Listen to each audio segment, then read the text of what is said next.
A lot of people didn't get the experience of repair after rupture. And this is what we see in a lot of people who struggle with low capacity is that they experienced rupture but never repair. And this teaches them that rupture is not safe. And so either they get really anxious about there being a rupture or a disconnection. They get really anxious about there being big feelings. They get really anxious about something not going well, or they become really avoidant. Like, this is simply too much for me. I can't tolerate this. I can't handle it. I need to get away.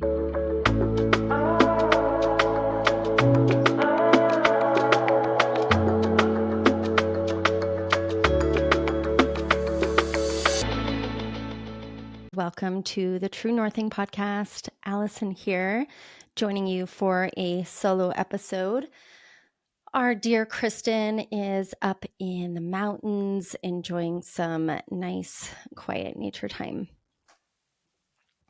I'm hopping on today to talk to you about something near and dear to my heart, and that is parenting, and specifically around the concept of being a good enough parent. And that term was coined by English psychoanalyst David Winnicott.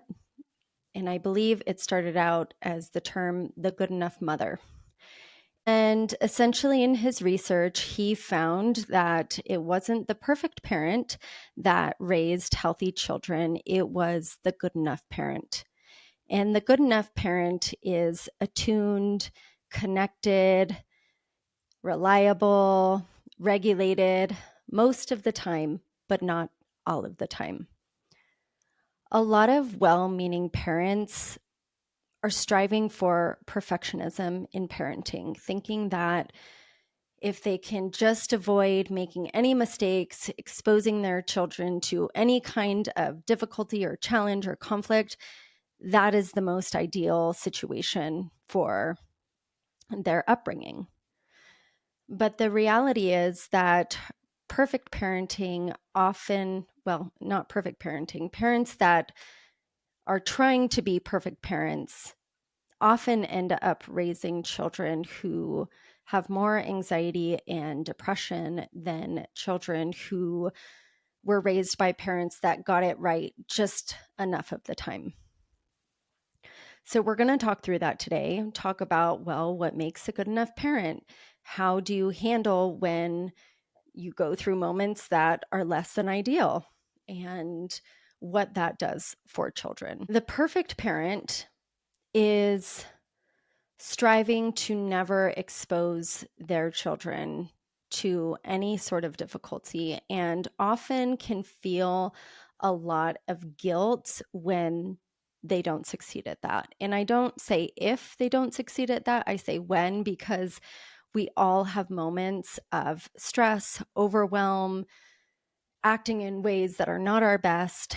And the parent that aims for perfectionism handles those situations with a lot more self-deprecation than the parent who knows that things aren't going to go right all the time and knows how to handle when things don't go right all the time. A good enough parent is present, attuned, aware, considerate, available for their children most of the time. And what's happening when that's not available? Well, the child learns to tolerate not having things going their way or perfect all the time. What this does for a child is it allows them to tolerate space. It allows them to tolerate difficulty. It allows them to tolerate frustration, difficult feelings, all of these things without losing themselves or losing connection. It lets them know that they can be safe through going through challenging times or experiences. Essentially, it's showing them that there can be the experience of dysregulation and coming back into regulation. This is what helps develop capacity in children. This is what develops tolerance for handling their own feelings and being okay with other people having feelings. So I'm going to speak on this concept of rupture and repair because it fits into this idea of the good enough parent. When my eldest was a baby, I had a teacher say something to me along the lines of, it's not so much what happens to our children, it's that repair is made. Her saying that allowed me to take the deepest breath and has changed the way that I've parented. Up until that point, I was really afraid of doing anything wrong. After she said that and I learned what this meant, it gave me tools to know that, okay, things do happen. And now I have the tools to make repair for when things don't go the way that I wish they would, or when I act in ways that I wish I didn't, or she experiences something that I wish she didn't. As parents, all of us are going to have experiences and moments of not being our best selves, whether that's going on multiple nights of not enough sleep, whether that's having a conflict with our partner, whether that's acting out from a triggered place with our child. We're all going to experience that. The trick is not trying to avoid that all the time. Of course, we want to know ourselves and to limit those experiences. But what's more important is knowing how to come back from those experiences, how to name those experiences with our children in a way that liberates them, gives them tools, and helps them grow into secure, high capacity, emotionally resilient, emotionally intelligent children and adults. So I'm going to give you an example here of the parent that has gone on multiple nights of no sleep, had a really stressful day at work, comes home and is with their child, and all of a sudden the child spills cereal all over the countertop. The parent reacts and is like, oh my gosh, you didn't get that out carefully. There's a mess everywhere. What are you doing? How could you do that? Oh, whatever it was, right? The parent's upset and acts in a way that they were very dysregulated. They took it out on their child. They were overwhelmed. They reacted. They didn't respond. That is an example of rupture. So, what can a parent do in that situation? Well, a parent can take a moment and acknowledge to themselves, okay, I'm tired, I'm overwhelmed, I'm dysregulated. I'm going to take a little pause to breathe and acknowledge that and be with myself, give myself a little grace, give myself a little compassion. To make repair with the child, first, you acknowledge what happened. You know, when you spilled that cereal, I got really angry and I yelled at you. You're acknowledging the reality of what happened. You can add some self-reflection in there. I'm going on very little sleep. I had a really stressful day at work and I just took it out on you. Acknowledge the impact. I see that I really shocked you, or you looked really scared when I talked to you that way. Or you ask the child, how were you feeling when I yelled at you like that? Or did you feel scared? There's different ways to kind of go about this depending on their age and availability and their needs at the time. So you acknowledge what happened, you acknowledge the impact, and then you begin the repair process. I see that was really scary for you, and I'm really sorry that I lashed out on you. I'm really sorry that I raised my voice. I'm really sorry that I got angry with you. Those are my feelings. That's my adult stuff that I'm dealing with, and that's not your fault. It's not your fault that I acted that way. And it's my job as the parent to know how to handle those feelings. And so that's what I'm going to do. I'm going to handle these feelings, and it's not your responsibility to take them on. It's not your responsibility to take care of me. I'm the adult. I got it. I'm going to handle it. You don't need to worry about it. You can just be yourself. And then there's the opportunity for connection. Do you want to hug? Do you want to sit next to each other? You know, see if there's a way that there's a need for connection. But possibly before that, the child may have more that they want to say.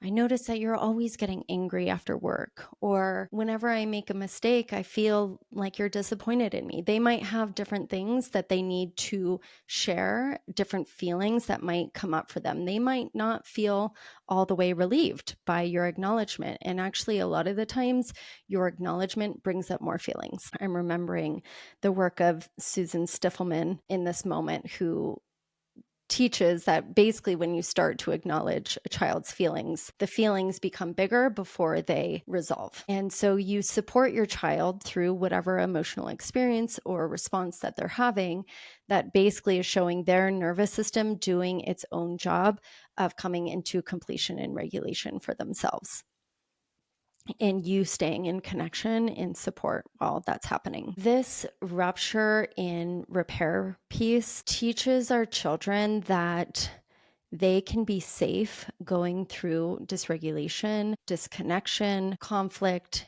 and they can still stay connected. A lot of people didn't get the experience of repair after rupture. And this is what we see in a lot of people who struggle with low capacity, is that they experienced rupture but never repair. And this teaches them that rupture is not safe. And so either they get really anxious about there being a rupture or a disconnection. They get really anxious about there being big feelings. They get really anxious about something not going well, or they become really avoidant. Like, this is simply too much for me. I can't tolerate this. I can't handle it. I need to get away. So the repair teaches we can still be okay even if we go through something. It also teaches the child differentiation between themselves in their emotional world and their parents and their emotional world. Children thrive in connection, but not enmeshment with their parents. It's essential that children are allowed to develop into individuals. And so saying to them, this is mine, that's not yours, I'm going to handle it, gives them the tools to differentiate what's theirs and what's somebody else's. So they don't feel in this swirl of everything's mine or everything's not mine. As children get older, you can bring in, if there's a conflict, the parent can own their piece, and then they can say, and, maybe there was an experience where the child came home really grumpy and rude, and then the parent reacted to that. And so an example where maybe the child is older is like, hey, I'm owning my piece of my reaction to your grumpiness, and you came home and had some energy. So being able to support in the differentiation, in the separation, so the child can grow up to become whole in themselves. We can apply this in so many different situations with our children. It's not always directly something that happened with them. Sometimes it's them witnessing you going through something on your own. Maybe you're going through a really big feeling, or maybe you're having a conflict with your spouse, and you name what you're feeling and going through, like, hey, I'm going through a really difficult time right now. And I just want to let you know that I've got it. I'm the adult. I'm here. I'm present with what's happening. I'm going to handle it. You don't need to take it on. And maybe listening to what they're feeling about witnessing you go through something, and being able to stay connected and support them and name what's happening for them is so liberating and so essential for their healthy development. Or, like I mentioned, if they're witnessing or exposed to a conflict that you're having with your partner or a spouse, you can say, I'm sure it's really uncomfortable to watch me and mommy or me and daddy go through this. Maybe it's stressful for you, but I just want you to know that this is our stuff. This was here before you got here. It's not your job to take it on. It's not your responsibility, and we're going to handle it. You get to be a child. It's our job to take care of you so you can be free and you can be yourself. A healthy nervous system is not one that's regulated all the time. It's one that knows how to get dysregulated and come back into regulation. That's what we're teaching our children and modeling for our children through this rupture and repair and being a good enough parent. We're attuned most of the time. We're available and present most of the time. And when we're not, that's okay. We can make repair. We can help them understand that things happen in life, and that's okay too. We're resilient and developing more capacity for all of life. I hope you enjoy this episode. Please like and subscribe and tune in next week. See you then.